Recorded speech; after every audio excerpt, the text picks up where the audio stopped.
You've probably found that every time you get a new pilot certificate or rating, it makes you a better pilot. Today we're talking with Dr. Catherine Cavagnaro about 8 different flight training experiences you can do to make you a better pilot. So be generous to yourself and do one or more of these training experiences in the coming year. We'll also talk about why humidity impacts aircraft performance and, more importantly, how to calculate that effect on your performance. I'll also talk about my latest article in this month's Flying magazine. And if the government does shut down this weekend, we'll have a special episode in the next few days to tell you about the ramifications to pilots. And a quick reminder that you're running out of time to get $100 off on the Lightspeed Zulu 3 headset. You have until January 13th to get that headset for just $7.99. And to get that deal, go to aviationnewstalk.com/lightspeed. Hello again, and welcome to Aviation News Talk, where we talk general aviation. My name is Max Trescott. I've been flying for, over 50 years. I'm the author of several books and the 2008 National Flight Instructor of the Year. And my mission is to help you become the safest possible pilot. Last week in episode 359, we talked with Dr. Quay Snyder, an expert in aerospace medicine, about the critical role of sleep and tips for getting a good night's sleep. So if you didn't hear that episode, you may want to check it out at aviationnewstalk.com/359. And if you're new to the show, welcome. Glad you found us. Now, so you stick around in whatever app that you're using to listen to us, touch either the subscribe key, or if you're using the Spotify or Apple Podcast app, the follow key, so that next week's episode is downloaded for free. And this is a listener-supported show, and we depend on support from people like you. So if you haven't donated to the show yet, now would be a great time to do that. Head on out to aviationnewstalk.com/support, where you'll find links to support the show via PayPal, Venmo, Zelle, and Patreon. And when you make a donation, I'll read your name on the show. Coming up in the news for the week of December 15th, 2024, 2 people are confirmed dead in Hawaii on a Kamaka Airlines plane. A Southwest jet lands on a runway occupied by a Diamond DA-40, and a 787 is forced to divert because of stinky cargo. All this and more, and then news starts now. From KHON2.com, 2 confirmed dead in Kamaka Airlines crash. A Kamaka Air Cessna 208 Grand Caravan, November 689 Kilo Alpha, was destroyed when it crashed into a vacant building shortly after takeoff from runway 4 left at Daniel Inouye International Airport in Honolulu. Both pilots sustained fatal injuries. According to recordings from Live ATC, after takeoff, the tower said, "Kamaka Flight 689, you're turning right, correct?" They responded, "Kamaka 689, we are out of control here." The tower said, "Okay, Kamaka 689, if you can land, if you can level it off, that's fine. Any runway, any place you can do." And that was the last transmission. ADS-B data shows the airplane lifted off the runway at 91 knots. A few seconds later, the airplane was observed in a left bank, contrary to the expected right turn. The left bank became worse over a 15-second period, which continued until the end of the track. Videos were consistent with the data and showed the airplane in a steep left bank. The airplane impacted the side of a vacant building in a near vertical attitude. A post-crash fire ensued. Kamaka Air has a fleet of 6 Cessna Caravans and 1 Cessna Sky Courier. According to FAA records, 1 pilot held a commercial flight certificate and a CFI certificate and a first-class medical.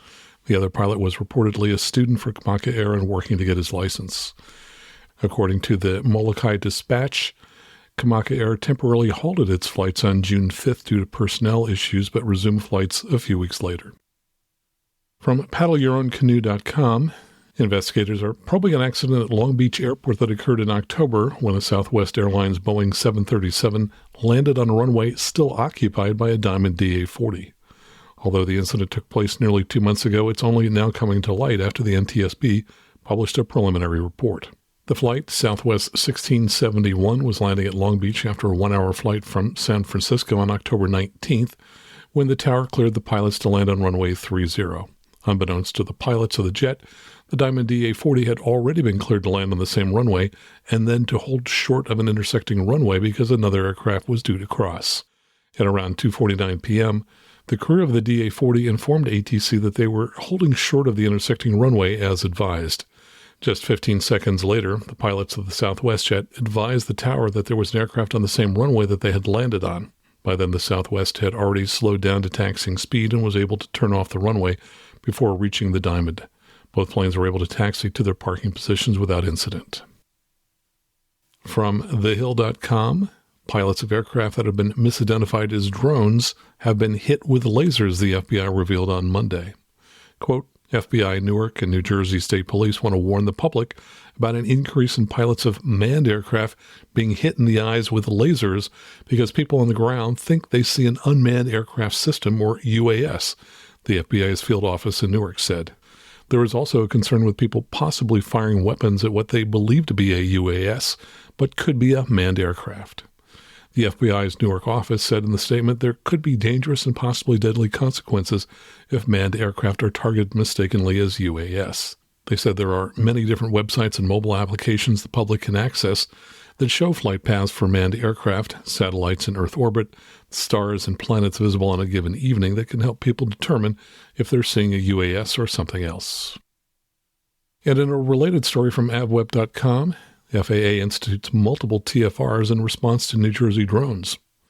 Earlier this week, the FAA instituted a system of 22 new TFRs prohibiting flight of UAS within several specific areas in New Jersey.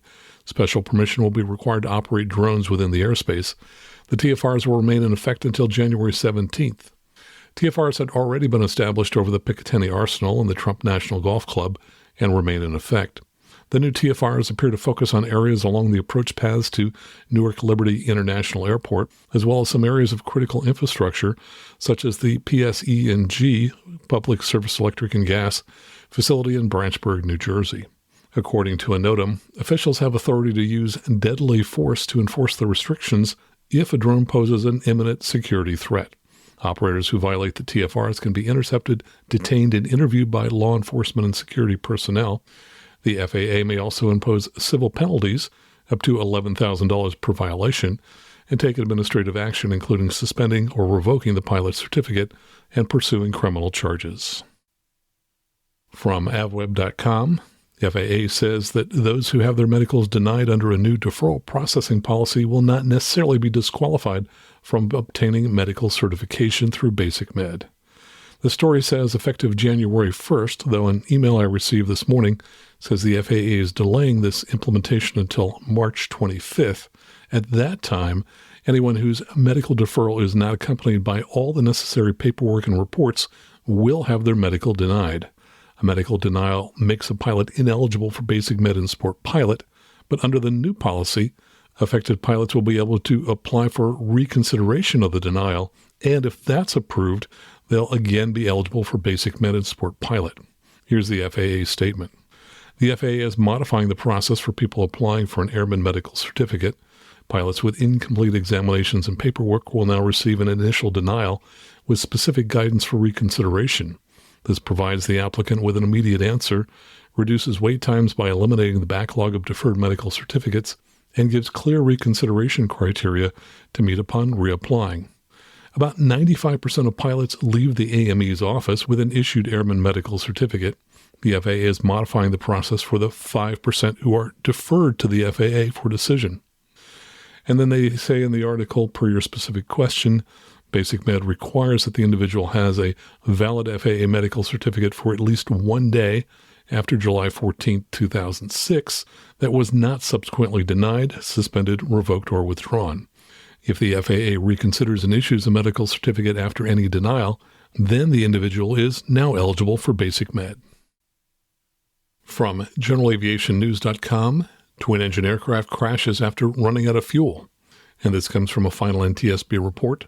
The pilot of a twin-engine Piper PA-44 Seminole reported that while on an IFR cross-country flight at night, he became concerned about the amount of fuel aboard and considered stopping for fuel. About the time he became aware of the fuel state, the aircraft encountered IMC, and his attention was diverted from finding an alternate airport to maintaining his flight path.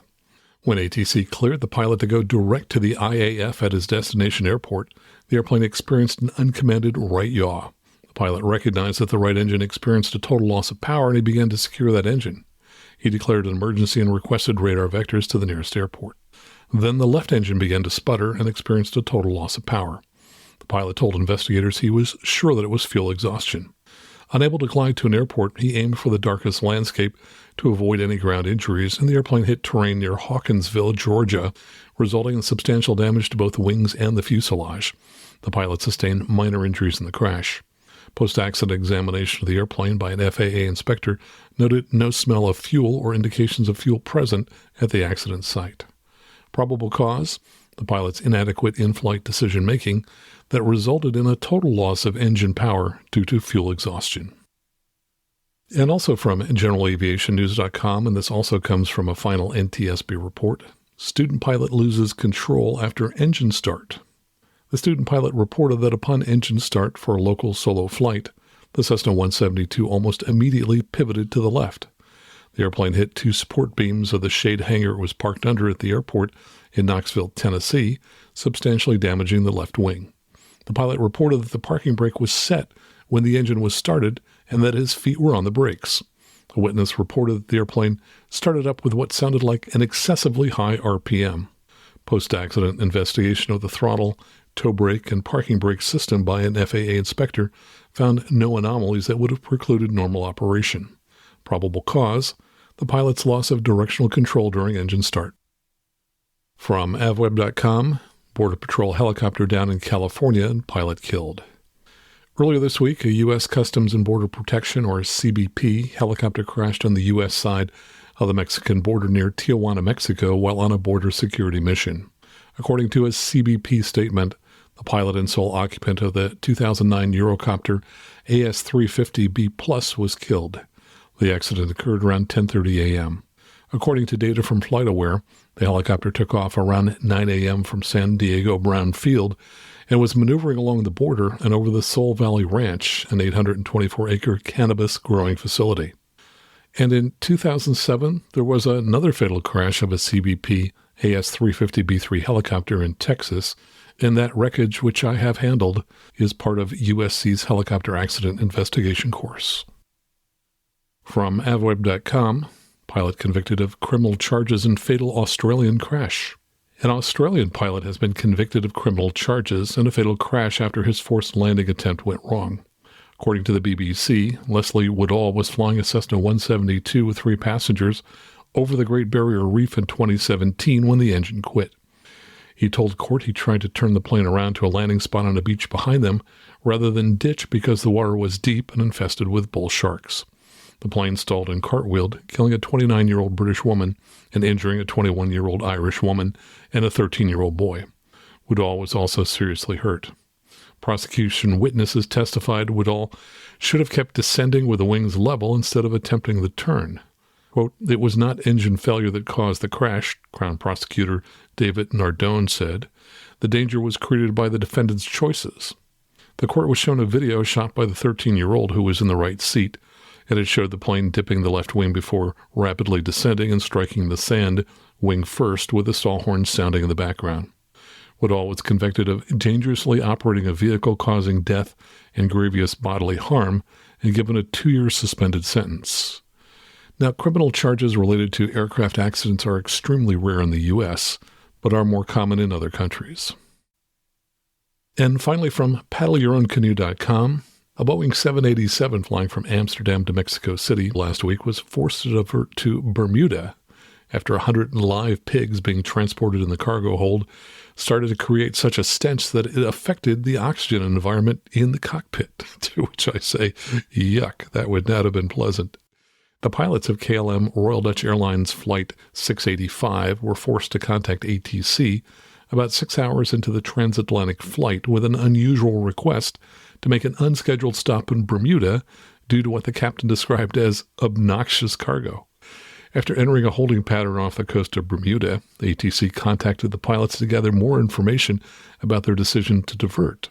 After being asked whether emergency service would be required to meet the aircraft on arrival, the captain explained that the diversion wasn't an emergency, but there was, quote, a lot of obnoxious cargo coming from pigs probably, which may have something to do with the oxygen environment in the cockpit, so that's why I'm diverting.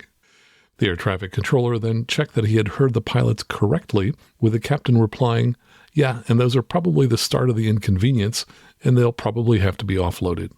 After landing in Bermuda, the pigs were removed from the aircraft and have been taken to a secure location where they are under the care of a veterinarian from the Bermuda government. By the time the plane was on the ground and the pigs were moved, the crew could no longer legally work the rest of the flight to Mexico City, so 259 passengers and crew had to be accommodated in local hotels. The plane eventually departed Bermuda the following night at about 11 p.m. So I guess it's official. When pigs fly, it may get stinky. Well, that's the news for this week. Coming up next, a few of my updates. And then we'll talk with Dr. Catherine Cavagnaro about 8 flight training experiences that you can make to become a better pilot. All right here on the Aviation News Talk podcast.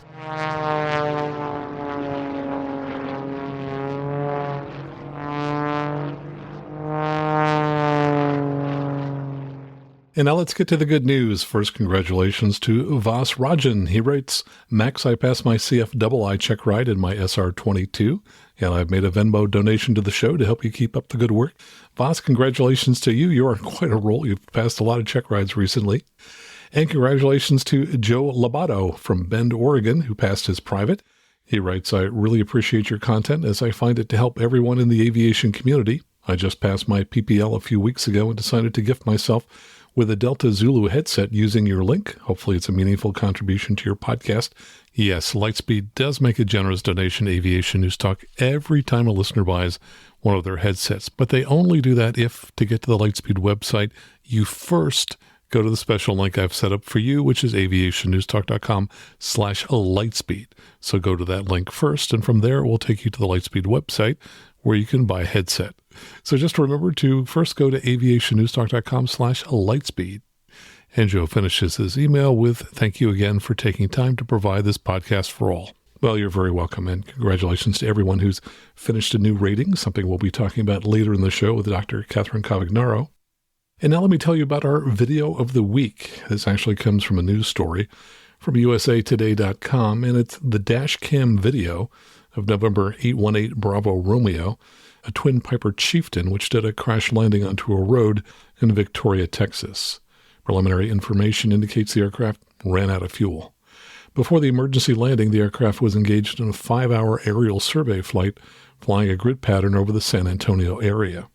The preliminary report noted that the aircraft struck 2 vehicles before splitting in half at a busy intersection. Victoria Police provided an update confirming that 3 of the 4 people injured on the ground were treated and released from the hospital, while a 4th individual remains in stable condition. The pilot, who was the aircraft's sole occupant, was also treated and discharged.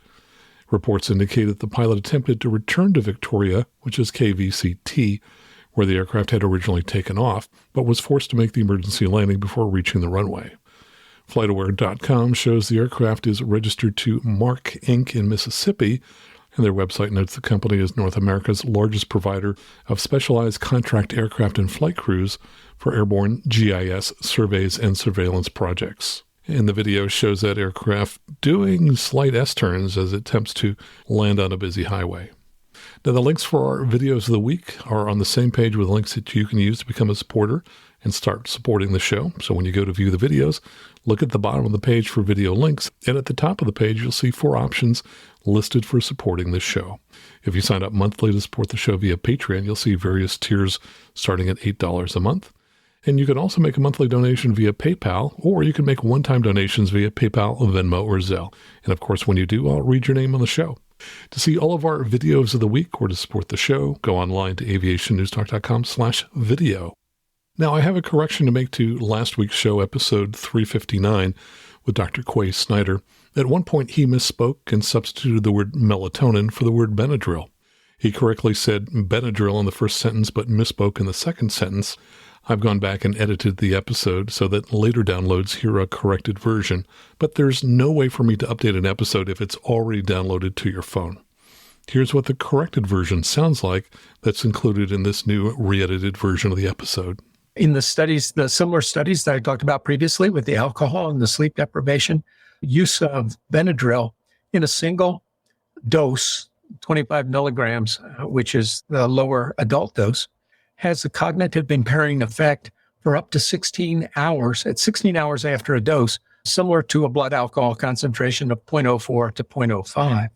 So as a result, the FAA restricts any flying activities for 60 hours or 2.5 days after a single dose of Benadryl because of the persistent cognitive disturbances due to the long half-life of that medication. And earlier this week, while driving to the Palo Alto airport, I spotted an airship over Moffett Field. And so that is undoubtedly Pathfinder 1. And then about a month ago, LTA Research posted on LinkedIn, quote, "This morning, Pathfinder 1 reached another milestone, untethered outdoor flight. Our operations crew and flight test team accompanied the airship out onto the runway, and after all safety checks were complete, the crew looked on as Pathfinder 1 left the ground. The successful test marks another important step in our journey, and we are excited to build on this achievement through our rigorous testing program." Now, Sergey Brin, who co-founded Google, is a backer of LTA Research. In October 2023, Pathfinder 1, which is 124 meters long, became the largest airship since the Hindenburg to receive clearance for flight testing, permitted over the boundaries of Moffett Field and neighboring Palo Alto Airport, which is my home airport, at a height up to 1,500 feet. So it's going to be fun watching this airship fly around the area.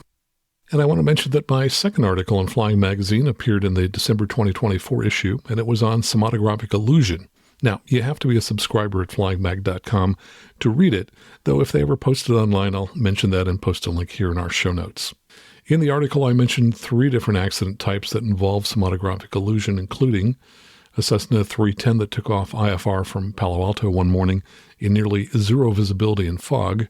It climbed only 50 feet, flew level about a mile, and hit a power transmission line at that altitude.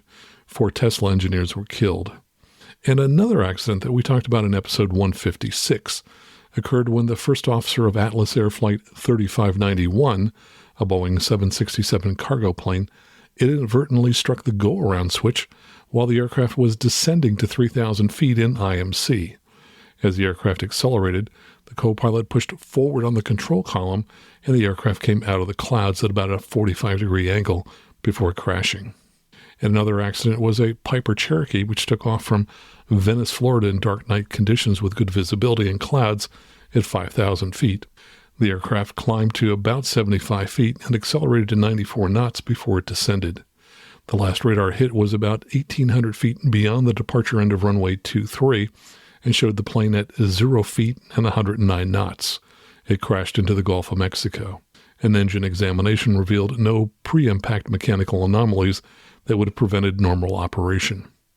And this occurred after I wrote the article, and that was the October crash of a Beech Baron that killed all 5 pilots on board after it took off from Catalina Island at night, and that crash bears the signatures of cinematographic illusion. That aircraft took off at night from the airport, and after briefly climbing, started a slow descent toward terrain and the ocean. And these kinds of accidents can also occur on mismanaged missed approaches, and they can even happen to airliners. Southwest Flight 2786 that occurred earlier this year in Hawaii is an example. While we don't have the full details of that flight, what we do know is that it has all the hallmarks of the pilots responding incorrectly due to cinematographic illusion. Rather than climbing on the missed approach, the crew acted in ways that led the aircraft to descend during the missed approach, coming to within 400 feet of the ocean at a descent rate that reached 4,400 feet per minute. Now, that was a close call that could have easily led to a fatal crash. In all of these situations, as an aircraft accelerates, cinematographic illusion leads pilots to perceive their heads as tilting back, and pilots interpret that as a climb. Since they perceive that they are climbing, they don't feel a need to pull back on the yoke as much as they should. Instead, they fly straight and level or even push forward on the yoke, creating a descent. Now, this is never a problem in day VMC, as although pilots experience the same sensations, their view of houses and trees below gives a correct sense of their height above ground, and they pull back on the yoke. But in IMC or at night, when taking off over dark and poorly lit areas, pilots don't get outside visual feedback and won't be aware that they are flying level or even descending. Now, the solution, of course, is to trust your instruments, set your pitch to an appropriate attitude, which would rarely be over 10 degrees pitch up in most GA aircraft, and check that your airspeed is near VY and that you've got a positive rate of climb. And that's just a small portion of the article, so you can check out the full article in your copy of Flying Magazine. And if you're not a subscriber, just go to flyingmag.com to sign up. And here's an email from listener Dan Reed. He writes, Max, thank you for episode 359. I got so much out of the show. The reminder to start over on any pre-flight checklist that gets interrupted is a great one, and I greatly enjoyed and got a lot out of the interview with Dr. Snyder.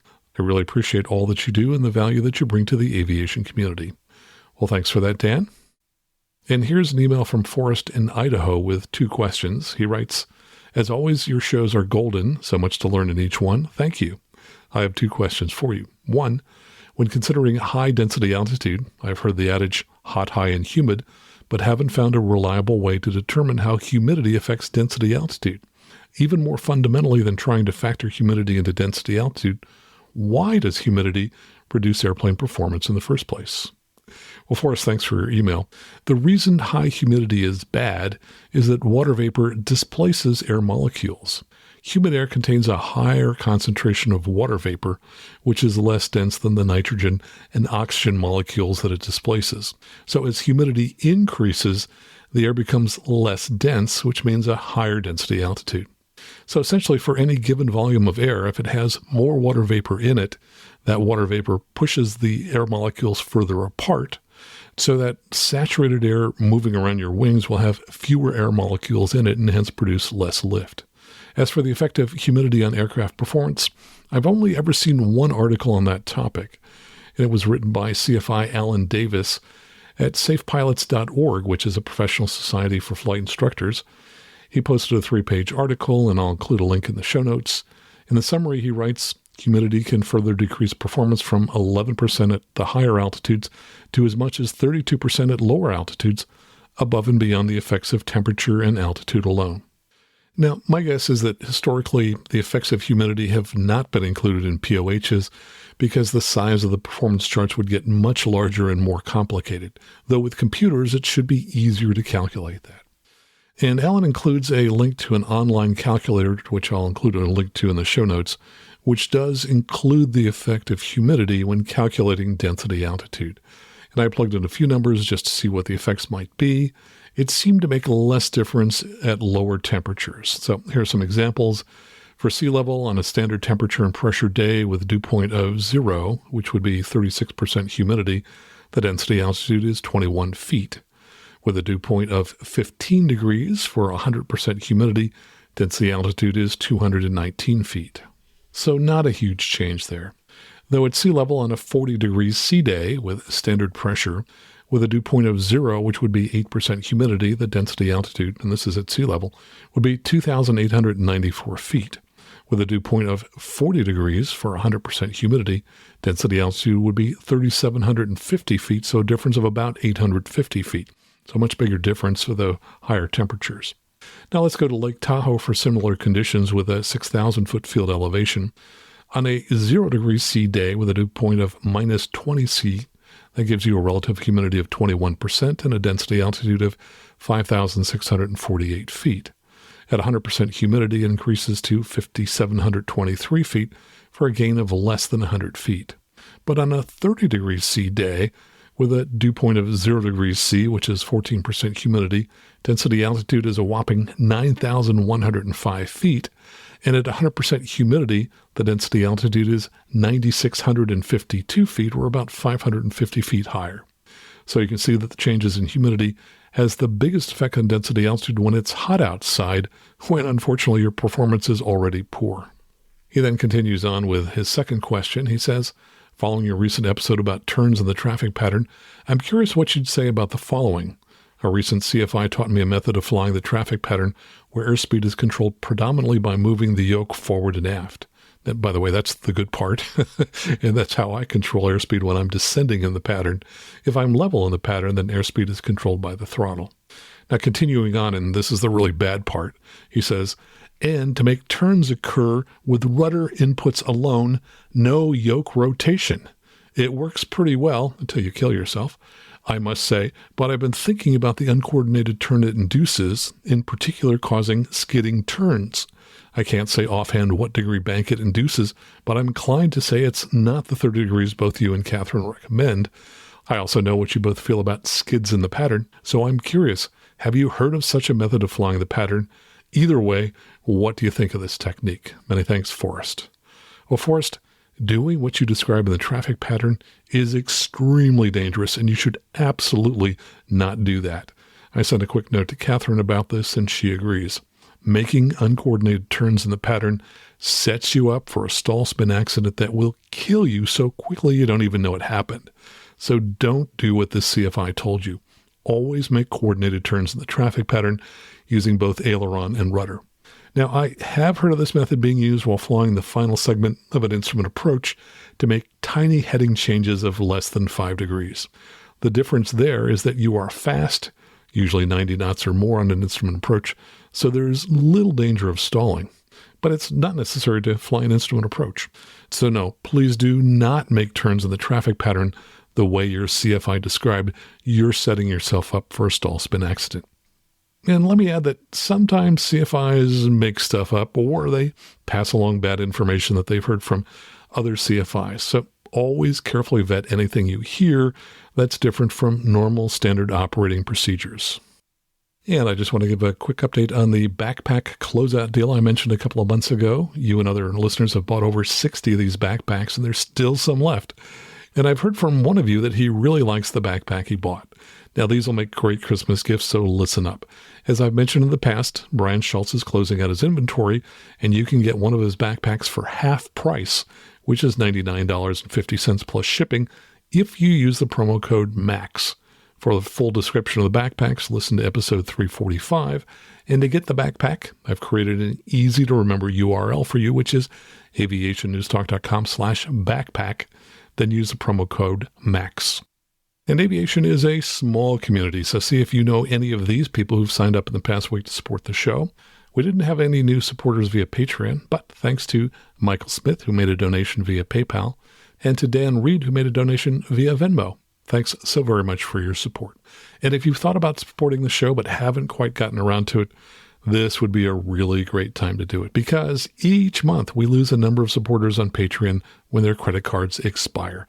And so we're constantly looking for new supporters to make up for the supporters whose credit cards have expired. So to support the show, just head on out to aviationnewstalk.com/support.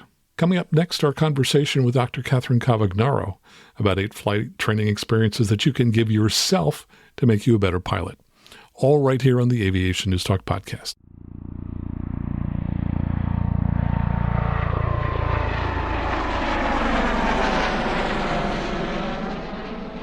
Now let me tell you a little about Catherine Cavagnaro. She's an expert on spins, aerobatics, and upset recovery, and owns a flight school called Ace Aerobatics School, located at the Suwannee Franklin County Airport on the campus of the University of the South.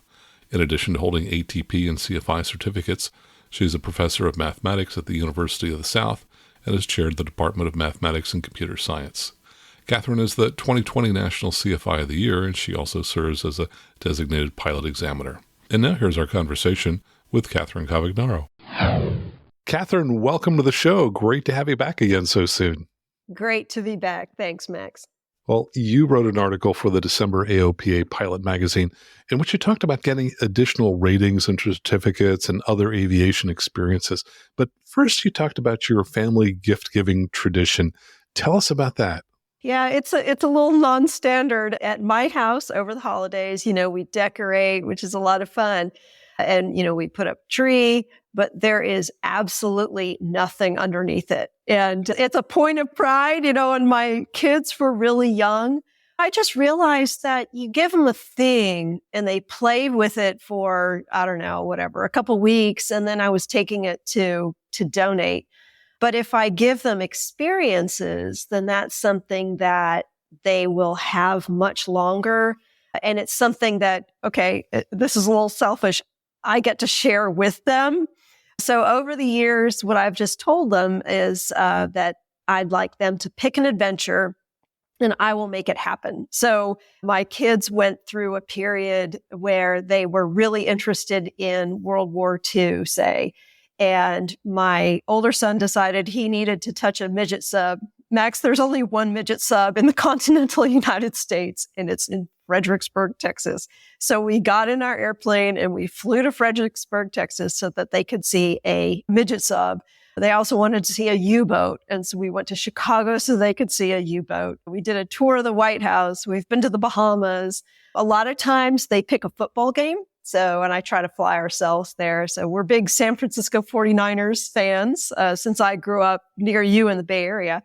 So my kids are as well. So we've flown all over the United States, going to football games, just you name it. Last year, we went to Ireland and we got tips on how to drink a stout the proper way at the Guinness factory. So, it's their educational experiences. They are just fun adventures. But I don't give my kids physical gifts. And in fact, they don't give me physical gifts either. They typically get tickets to a concert or something like that. So the beauty is we share all of those experiences together. And the nice side effect is, Max, there's no cleaning up on Christmas morning. There's no throwing away any, wrapping paper or anything like that. So it's a neat tradition, and I'm actually really glad I started it. Darn, I wish I'd grown up in your family. That sounds like fun. I'm adopting, Max. There you go. Sounds good. So I'm just thinking that there might be a certain amount of self-interest that comes into play here. Some of those experiences sounded like they involved you getting to go fly somewhere. Yes. So, there's possibly some selfish motives in here. So yeah, we've flown all over the place to go to football games and like we went to see Mount Rushmore. And so, yeah, we've flown all over the country, and I try to make sure, if possible, we do it in my airplane. And if time is an issue at all, we always have backup airline tickets just to make sure, we mitigate any sort of get-there-itis sort of thing. But I tell you, more often than not, we've been able to fly ourselves. So that's been a real treat. Yeah, indeed. And so one of the things that I just mentioned this a week or so ago, I was talking about Lightspeed headsets, and they've got a sale going on over the holidays. And I said, sometimes I give myself a Christmas gift. What can pilots do in terms of working on additional flight training and ratings and things like that they might want to give themselves as gifts over the holidays or at any time? Oh my gosh. Yeah, I'm really good at giving myself these sorts of gifts. At the end of every practical exam, for example, I always have the candidate critique him or herself, right? Just the way I critique myself after every one of my flights. I'm happy with this. I'm happy with this. You know what? I think I need a little work on, fill in the blank. So sometimes it's just treating myself to a proficiency flight where I guess just go out and hone some skills that I think need honing. But it's a lot of fun is to actually go sign up for training. I'm actually a training junkie. I could live my life being a flight student. I could just go around the country and sign up for flight training at various airports. So to me, it's a lot of fun to not only shore up any inadequacies in my own flying, but put an extra tool in my toolbox. Like, for example, a number of years ago, I got my glider rating, and I was amazed at all of the really, really good information that you learn when you get your glider rating, and things that we don't even talk about in the powered community. When every one of your landings is an engine out, how could that not be the best training ever? But even the book side of it was eye-opening to me. It was the first time I realized that best glide airspeed is not a fixed number. VX airspeed, it's not a fixed number. And we, in the powered community, we act like it is, but they aren't. So just intellectually, I thought getting my glider rating was really interesting. And of course, the flying itself was amazing. So it was a ton of fun. It counted as a flight review, and I got a lot of new tools in my toolbox. So the last time I surveyed listeners of the podcast here, I was surprised to find out that over half of them were working on some new rating. In fact, the instrument rating and the commercial rating made up the bulk of those responses. What are some of the benefits of going out and getting an instrument rating? Oh my gosh. So when I sign a temporary certificate for a private pilot candidate, I'm looking to make sure that this is somebody who, is safe, never in doubt that this person will be a safe person to take his or her family and friends flying. But that's not to say that there aren't some subtleties that they can work on. So what I find the difference between, say, a private pilot candidate versus someone who gets an instrument rating or completes an instrument rating is just the precision with which they fly is so much better. And they're smoother. And I think they're used to multitasking better because there's a lot that you need to do when you are on an instrument flight and to demonstrate those instrument capabilities. So I just think it's just like a master's degree, so to speak, in flying. So I think it smooths out people's techniques. Do you notice the same thing, that they fly with just a little more precision?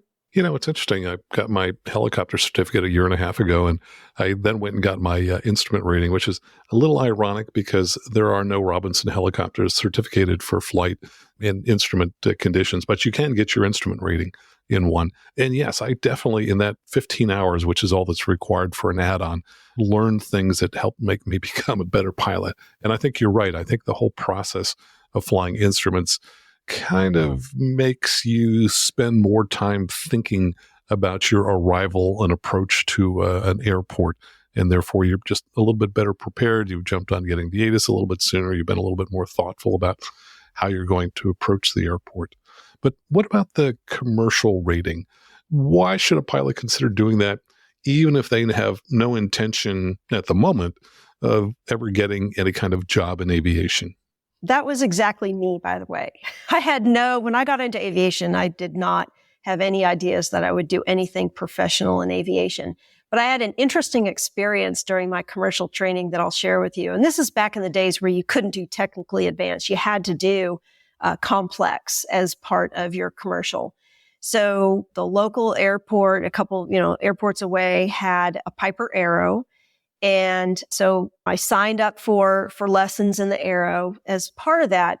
And, I had done my homework. I'm a book nerd. If I'm going to fly another aircraft, what I want to do, the first thing I want to do is get a hold of that POH, and I want to go home and I want to curl up with the POH and just learn whatever I can. I don't want to just go fly an airplane. I want to dig into the details of the aircraft and the systems and such. And I did that. I made my own checklist. And on the downwind, I was going to put the propeller forward, all of the places I'm going to do what I'm going to do in landing. So I am on the downwind. I throttle back. I put the prop forward. And you know what happens when you put the prop forward and you get kind of this deceleration, right? And my instructor just snapped at me and he said, "Your passengers don't want to feel that." And it really hit me. I thought I was doing everything correctly. He said, no, you wait until you have throttled back to the range where the prop is not governed, right? And then when you put the prop forward, you're not going to feel anything. And it just struck me that is a level that I hadn't really thought about yet, where a lot of the commercial training is geared toward you're flying maybe faster, more capable aircraft. You are doing more complex things in that airplane, but you care about the passenger experience. There's a lot of places where you could choose to put the propeller level forward. And I've never lost that. To this day, I always make sure that whatever airplane I'm flying that has a controllable pitch prop, I know the manifold pressure below which I can put that prop forward and I'm not going to hear any of that. So it's just being really attentive to passenger experience and including the things that they hear and the things that they feel. So it's just smoothing out your flying. So I think back to Frank, and he was absolutely right to chastise me. And I think I really am grateful to him for helping me be a smoother pilot. That is a great little tip, and I'm not sure that I've really thought about it a lot. The one thing I'll do to mitigate the effect you're talking about is just to turn that prop control slowly, because if people just jam it in, well, then yes, you're going to get a huge amount of noise and the deceleration, maybe a little vibration and so on. So yes, I would agree. The commercial certificate in many ways is not just about flying all the different maneuvers, but it's about understanding the passenger experience and how to make that better. And I took away something from my commercial check ride. almost as soon as it started, we started taxiing out toward the runway. And I think the first thing the examiner said was, "You're riding the brakes." And I thought, oh, okay. I don't think anybody's ever really said that to me before. And so I became a little bit more conscious about not riding the brakes. And yet I find as a flight instructor, I'm often telling pilots, hey, you're riding the brakes. And people don't realize that if they rest their feet on the pedals kind of at the same angle that they might rest them if they were in a car with your feet on the accelerator, that often your toes will be adding just enough pressure that you're riding the brakes a little bit, and that you really need to be very conscious about foot position and maybe having those heels back further and toes down lower so that you're not inadvertently riding the brakes. Yeah, it's interesting. And you can feel that as a passenger too. So I think that commercial mindset is obviously it's getting the most out of your airplane. If you are riding the brakes while you're taking off, you are seriously compromising your takeoff performance. But it's also, just in an airplane, I can feel when somebody's riding the brakes. And I know that doesn't make sense to do that. I'll throw in one other thing. As an aerobatic instructor, something I try to share with people is that being authoritative and graceful in an airplane are not mutually exclusive, right? So you can be authoritative in an airplane, but you can also be smooth.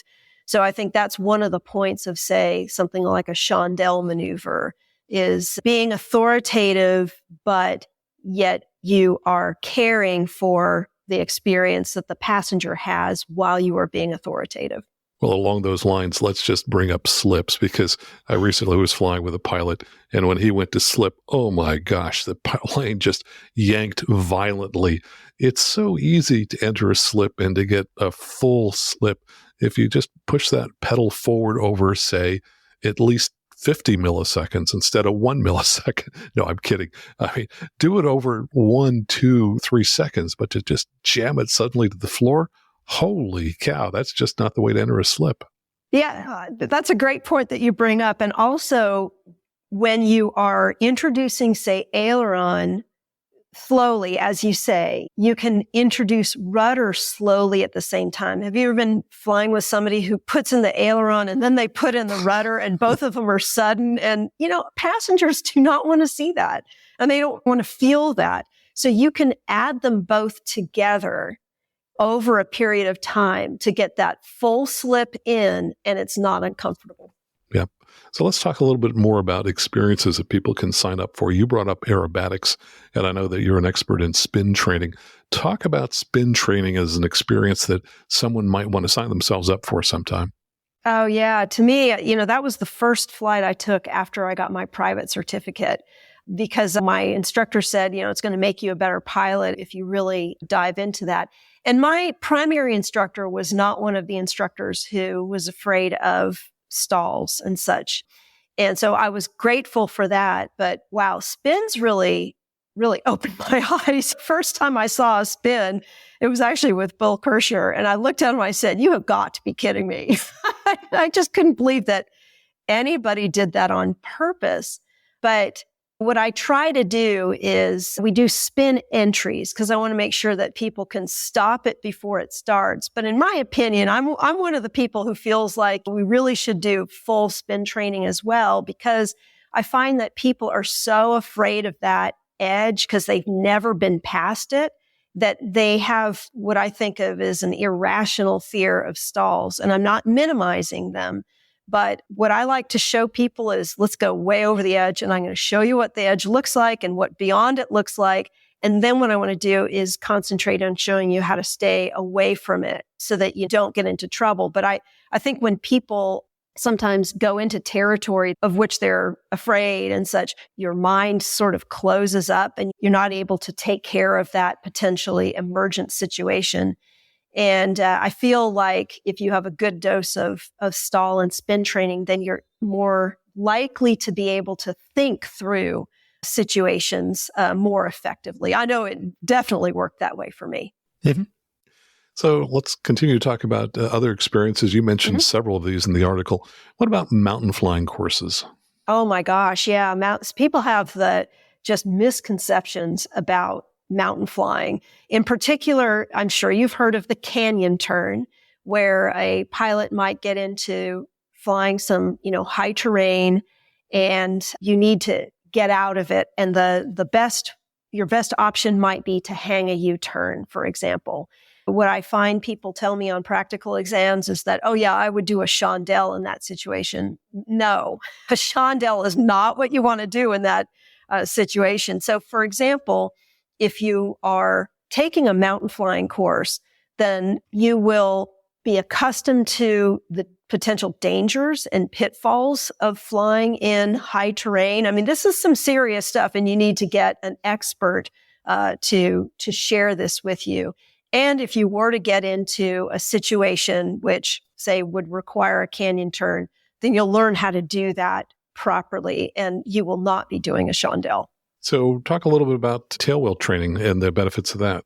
Yeah. So even in nose wheel aircraft, I find that people have trouble maintaining directional control. And of course, in an aircraft with a nose wheel, they tend to be self-correcting. So for takeoff and landing, if you land and if your longitudinal axis isn't completely aligned with the runway center line, it tends to self-correct. It's not nice to the airplane, but it tends to self-correct. A tailwheel aircraft is the opposite. So if you're not perfectly aligned with the center line of that runway and you touch down like that, there's going to be a tendency to actually have that exacerbate into a ground loop. So tailwheel training really shows you what the rudder pedals are for. And also, here's another nice benefit of tailwheel training. Of course, if you're in a tailwheel and you're on the ground, the nose tends to be high. So you don't really have a great view down the runway. So what you learn to do is use your peripheral vision effectively. And you can maintain directional control in a tailwheel aircraft using the distance from the runway edge. If you keep that the same during your takeoff or your landing, then you are staying along the runway center line. Assuming you started there to begin with, you will maintain direction along the center line. So I just think it's wonderful to see people use their rudder correctly. And I know that it opened up a big world for me. And plus, it was a ton of fun. I got my tailwheel endorsement in a Piper Cub. And then I went on to fly a friend's Cessna 185, which is quite a step up, by the way, from the Cub. But it's just such fun flying. And you'll learn a lot, too. A lot of these things don't take a lot of time to do either. I think people think about how their private took them, months and hours and, 40 hours for the instrument and so on. How many hours would you expect someone to have to spend on a tailwheel transition? I think it could probably vary, but I'm going to say it's probably in the 8, 10, 12 range. Is that about what you'd think, Max? Yeah, 10 was the number that kind of popped into my mind. Yeah. Not that I've done much tailwheel transition. I just chose to focus on other kinds of things, but certainly have taught some of it in the past. One thing you talked about, I think, real briefly, which was seaplane training. And that's also a very quick experience as well. Talk about how long it took to get a seaplane rating and what that was like. Oh, it was a lot of fun. If memory serves, it was probably 4 or 5 days or so max. And yeah, it was just a lot of fun. And it's kind of neat to just, assuming you're in a state that allows something like this, but if you pick an appropriate lake, just go decide to land on that lake. So I just had a lot of fun doing that. I know you have a seaplane rating. In fact, didn't you even have a seaplane at one point? Yes, I owned a Lake Buccaneer for a number of years and have my ATP in seaplanes. So if I want to get hired, I could do that at some point in time. So I agree. It's totally fun. And you're right about it being regionally concentrated. There are pockets of seaplane activity in the U.S. Florida is one of them. You've got another region kind of in the Michigan, Minnesota area, another region in the Northwest up in the Seattle area. So yeah, it's something that you often have to travel for to go ahead and find that training. And I think in some cases you can do it as little as 3 days. So it's pretty quick. I would say that often you're doing the entire thing in under 10 hours. So again, it's not going to take a whole lot of time, take a whole lot of money, but what a great experience to give yourself. Now, another thing you talked about in the article was take a real IFR course. Let's talk about that for a while. Right. Yeah. And I imagine this is some of the training that you offer when you help people get their plane from Knoxville all the way back to California or wherever you fly. It's funny, the instrument rating is typically the way that the training is concentrated to me, it's hyper focused on approaches. And you're not really spending enough time talking about departure procedures, en route, choosing the altitude, choosing the route, how you're going to navigate. And it's kind of disappointing, honestly, in some of the ground conversations, I see real deficiencies there. So what ends up happening is you get people who are instrument rated, but they don't feel confident actually using their airplane to travel.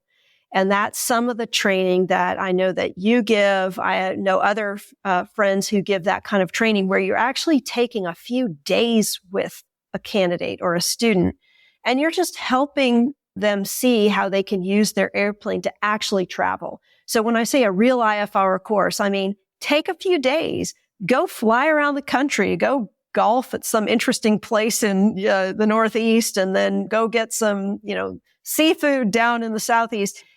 See how an airplane can be used for travel, and you're guaranteed to consider the full phase of the flight, not just hyper-focused on the approach end. And again, you can have a lot of fun doing that. Well, we should go ahead and mention some of our friends. So, for example, you mentioned the article, Doug Stewart, who I can't say enough good things about Doug. He is a mensch. He is just one of the really nice, great people in aviation.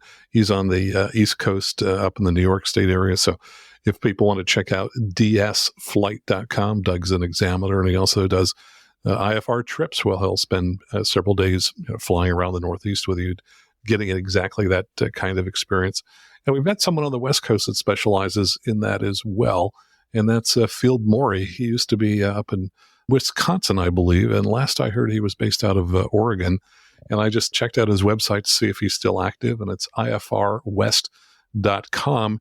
Not only does he do these multiple day adventure trips, but get this, he also has the Alaska Adventure, which is a 25-hour trip. So I think I'd like to sign up for that one. Yeah, me too.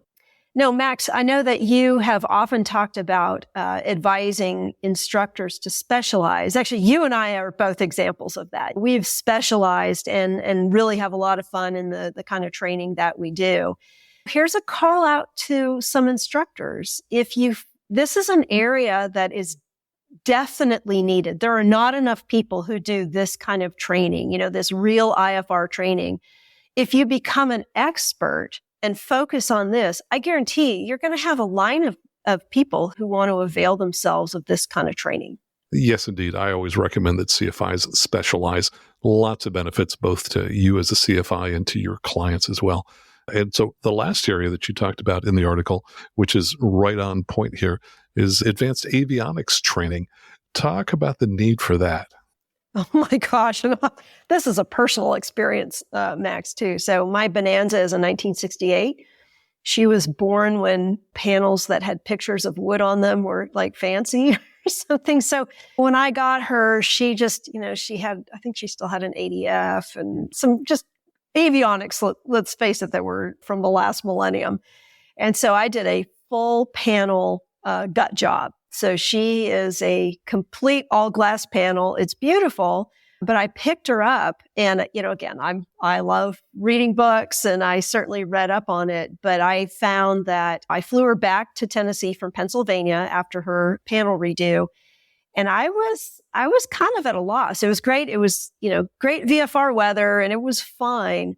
But I realized for flying her IFR, I really needed some help. And here's the thing too, it's not a G1000, right? So you can't get a G1000 in a plane like the Bonanza. It's not STC for that.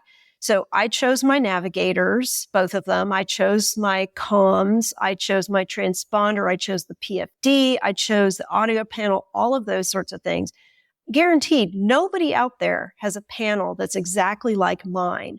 So while I could use her instruments, I know that I was not optimized. My scan was not optimized. So I availed myself of some transition training from someone who could really show me how to use my avionics in the best way. And one of my favorite things is we spent a few hours on the ground just sitting in the airplane with the master on, deciding where do I want my ground speed displayed? Where do I want my, estimated time en route? Where do I want all of those? And, we played around with it. So it wasn't just going out for 2 hours. This took a few days. And I came away from that in the position of being able to use the information in my panel in an optimal way. And I'm still tinkering with it. So maybe it wasn't completely optimal, but it was much closer to being optimal. Yeah, I think a lot of pilots underestimate when they get into a new glass cockpit, whether it's a situation like yours where you had something newly installed, or whether it's a new aircraft that they're transitioning into, or something that they've just purchased. They underestimate how much learning they need to accomplish on the avionics. And so many of the ratings and certificates that we just talked about have virtually zero focus on the avionics. So, for example, when you go to do your commercial check ride, is there any requirement related to avionics? Well, other than the general catch-all, which is you should be able to know how to use everything in your airplane, no, Right. there's not. And so I think if you were to look at pilots' weak areas, I would say in general, avionics is a weak area for a high percentage of pilots. And that's just because there's no certificate or rating that says, you got to know everything about your aircraft. I've often recommended what you just suggested, which is spend some hours on the ground. The easy way to do that is if you've got some way to apply power to your airplane so that you can power it up for a couple hours on just the battery. If you talk to a maintenance shop, they probably have something they can lend to you that would let you do that. But that's probably one of the most valuable tools, especially for aircraft for which there are no software simulators or PC trainers that Garmin sells for your particular aircraft. And then I would say there are relatively few people in the country that specialize in avionics training. And so often people are kind of left in the situation of, working with their current CFI to kind of try and figure it out, together. Occasionally I get called in from a CFI who may be a specialist. For example, I'm just thinking of an example with a gentleman who was flying a twin that I knew nothing about, but he was flying with CFI who called me in because he didn't know much about the avionics that were in that particular airplane. So we did just that. We had a lesson that was sitting in his hangar, running through all the various things powered up in his aircraft. So what are your thoughts on avionics? Do you see this as an area that people are challenged in when they come in for check rides? Oh, hands down. Yeah. Even if it's a standard installation. Yeah. I see that's probably the biggest problem on instrument practical exams, for example, is they set up an approach and they don't put something in just the right way. And then they're confused and they don't know how to fix it. And maybe they've had an instructor who's done the fixing for them. And let's face it, we're all going to be in that situation, right? Where maybe it's a curveball. Maybe it's not something we didn't put in correctly, but maybe ATC throws us a curveball. And a lack of facility with your avionics could end up being an emergent situation. Yeah, and I think probably one of the most important skills is just trying to recover. I think people find themselves, going down a rat hole, and it was like, oh, now what do I do? How do I get out of this misdirection that I headed toward, and how do I get back to where I need to be? I did a phase check for someone just in the past week in a Diamond DA-42 for my club, and he nearly failed the instrument portion. He is really quite good at virtually all the other aspects of flying the airplane, but he struggled mightily getting an instrument approach loaded correctly. And I was surprised. In fact, he later said he was surprised that he got it. So I think there was probably a little element of luck. And when we're flying, do you really want to rely on luck when you fly?